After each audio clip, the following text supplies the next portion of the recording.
Welcome to the Slop Temple. We pray this video helps. In this video, I will explain how to play Hell Let Loose. First, understand that Hell Let Loose is a realistic World War II tactical shooter. Your primary goal is to capture and hold strategic sectors across a large map.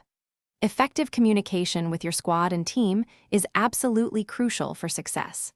There are 50 players on each side, divided into 10 5-person squads. Choosing a role that complements your team's needs will significantly impact your effectiveness on the battlefield.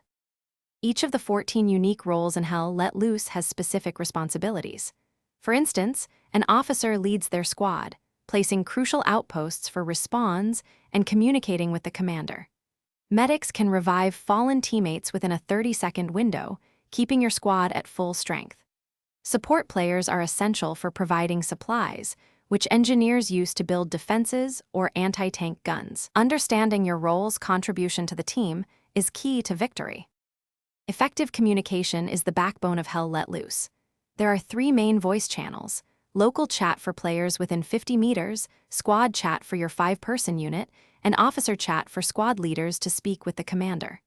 Always use your microphone to report enemy sightings, coordinate pushes, or request support.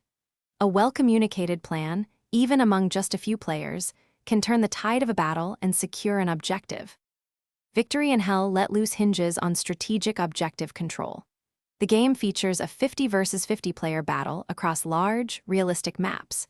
Your team must capture and hold the central 3 sectors to win. Building garrisons, which allow up to 10 players to spawn, and outposts for your 5-person squad are critical for maintaining map presence. Always move with purpose, use cover effectively, and coordinate with your team to outmaneuver the enemy.